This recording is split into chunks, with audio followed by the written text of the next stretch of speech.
Llama la atención cuando uno recorre los paisajes rurales y también urbanos en Canadá. Lo mismo se puede decir para el noreste de los Estados Unidos, que se encuentran dispersos numerosos bloques rocosos y piedras de tamaños variables, generalmente de varias decenas de centímetros e incluso de 1 o 2 metros de diámetro. Por ejemplo, aquí en Ottawa, donde he vivido varios años, salgo a caminar por las calles de un barrio residencial de la ciudad y me encuentro piedras de variados tamaños esparcidas en forma bastante irregular en los canteros y jardines urbanos. Si en vez de caminar por Ottawa lo hiciera en zonas rurales aledañas, también encontraría estas grandes piedras. Llaman sobre todo la atención porque tienen características geológicas muy diferentes a las formaciones geológicas del lugar. Por ejemplo, en un sitio donde su suelo es arcilloso y sedimentario, estas piedras a menudo son graníticas, gnésicas o calcáreas, completamente distintas a las piedras del lugar.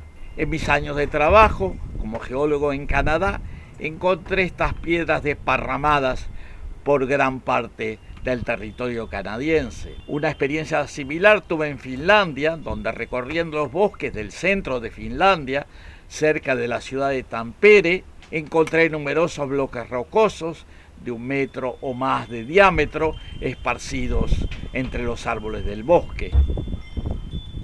También sucede que estas piedras son muy diferentes a los afloramientos de las rocas locales.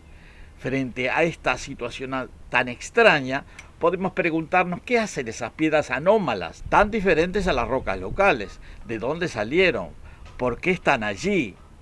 En esta presentación procuraremos responder a estas preguntas.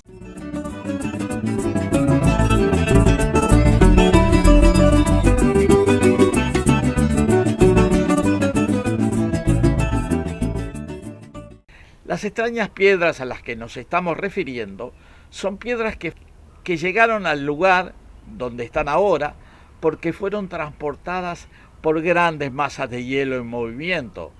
Podemos decir el equivalente a ríos de hielo, los que suelen denominarse glaciares. Estas piedras que los hielos en movimiento transportaron a distancias variables, a veces muy lejos de sus sitios de origen, son denominadas erráticos. Porque es un tema tan particular, procuraremos describir su formación, su fracturación o transporte y su sedimentación en el lugar de destino. Ahora expliquemos lo que son los erráticos. Un errático glaciar o bloque rocoso errático es una piedra o bloque arrancada del sustrato geológico que el flujo del hielo de un glaciar transporta a cierta distancia por las masas heladas y que luego son abandonadas al fundirse los hielos, ya sea por llegar al fin del valle glaciar o por fusión generalizada de los casquetes helados o inland seas, como pasó en Canadá, en Finlandia, en muchos otros lugares de América del Norte y Europa. Importante reconocer que esta roca es diferente del tipo de roca nativa de la zona en la que descansan. Los erráticos, que toman su nombre de la palabra errare, vagar, son transportados por el hielo glacial a menudo a distancias de cientos de kilómetros. De ahí las diferencias que hay con las rocas locales, que a veces no tienen nada que ver con la petrografía de los erráticos. Los erráticos pueden variar en tamaño desde guijarros hasta grandes rocas como Big Rock, que tiene 16.500 toneladas métricas en la provincia de Alberta, en Canadá. Los geólogos identifican los erráticos estudiando las rocas que rodean la posición del errático y la composición del errático mismo. Otra cosa que nos llama la atención es que los glaciares tuvieron un efecto de brutal erosión sobre las formaciones geológicas preexistentes. Los glaciares se llevaron formaciones de areniscas, de esquistos y de lavas, dejando en gran parte del territorio un esqueleto granítico que muchas veces reflejan relieves antiquísimos que existían hace 1000 o 2000 millones de años. Las formaciones geomorfológicas que se encuentran en la porción norte de América del Norte, sobre todo en el territorio de Canadá, es decir, formas de relieve y suelos, mostraban que la región estaba cubierta por formaciones de origen glaciar. Allí había morrenas, que son colinas alargadas, formadas por los glaciares en su sección terminal, eskers, que son pequeñas elevaciones angostas y sinuosas, formadas por corrientes de agua de fusión que corren por debajo del hielo, suelos desarrollados sobre sedimentos glaciares, areno-arcillosos, grandes bloques erráticos provenientes de zonas muy alejadas que fueron abandonados al fundirse los hielos y muchas más. Por supuesto que estos rasgos glaciares habían sido estudiados anteriormente y pude interiorizarme de muchas investigaciones ya realizadas y de las conclusiones a las que habían llegado muchos geólogos que habían estudiado estas áreas.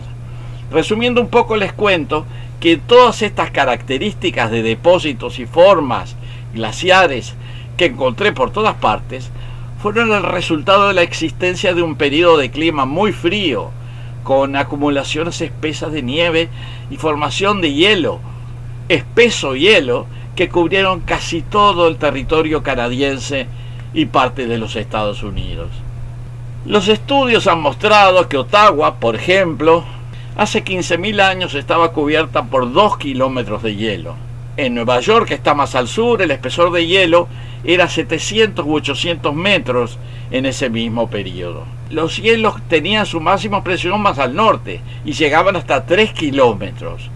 Fluían lentamente, generalmente de norte a sur, arrastrando grandes bloques de rocas cristalinas, granitos, gneisses y otras petrografías análogas. Cuando los hielos se fundieron hace unos 9.000 o 10.000 años, los bloques quedaron aproximadamente en el mismo lugar en donde estaban y terminaron esparcidos en todo el territorio. Recorriendo la ciudad de Ottawa con mi hija y mi nieto, les explicaba de dónde habían salido esos enormes pedruscos que se encuentran en muchos jardines. Se construyó la ciudad y en general no era necesario mover esas enormes piedras que pueden pesar media tonelada, y muchas personas prefirieron dejarlas en los jardines como adornos rústicos. Otro impacto de las masas de hielo fue que cuando estaban en su máximo espesor impedían que las aguas de escurrimiento o fusión se dirigieran hacia el norte, como aparentemente hubiera sido lo normal de acuerdo a las pendientes originales, y por lo tanto terminaron represándolas, formando extensos lagos contiguos a la base del glaciar. Cuando el nivel de estos lagos subía por encima de determinada cota, el agua se desbordaba hacia el sur o hacia el este. Estos lagos, que habitualmente se llaman lagos proglaciares, tenían extensiones gigantescas. Uno de ellos, que ha sido denominado lago Agassiz por los geólogos, que estaba ubicado en el centro del continente, tenía una superficie de 440.000 kilómetros cuadrados.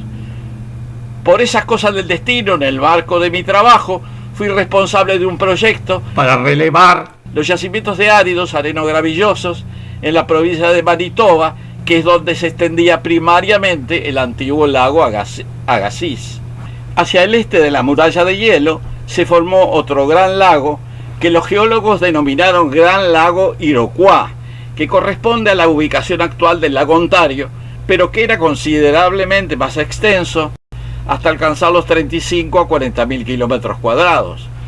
En la región intermedia entre el lago Agassiz y el lago Iroquois, el hielo había dejado varias depresiones que luego de la fusión se llenaron de agua, formando los lagos Superior, Michigan, Huron y Erie, con extensiones variables entre un máximo de 82.000 kilómetros cuadrados en el lago Superior, 57.750 kilómetros cuadrados en el lago Michigan, 59.570 kilómetros cuadrados en el lago Huron y 25.700 kilómetros cuadrados en el lago Erie. El lago Ontario, que se formó al desagotarse el lago Iroquois, quedó con una superficie de 18.960 kilómetros cuadrados. Estos lagos están entre los más extensos del mundo. Precisamente, el lago superior es el lago de agua dulce más grande a nivel planetario, y los lagos Huron y Michigan son respectivamente el cuarto y quinto lagos en el mundo por su superficie. Completando mi historia personal y familiar, diré que después de trabajar durante varios años en la empresa de ingenieros consultores ambientales, me trasladé a Arabia Saudita, donde estuve 4 años haciendo trabajos de geomorfología. Luego regresé a Canadá nuevamente, pero esta vez a Ottawa, lo cual me permitió conocer la ciudad y conocer los alrededores, lo cual ha hecho mucho más interesante el análisis de este video, porque en él puedo mostrar una cantidad de elementos que no conocía anteriormente, particularmente la zona de Ottawa, que es una zona muy interesante desde el punto de vista geológico.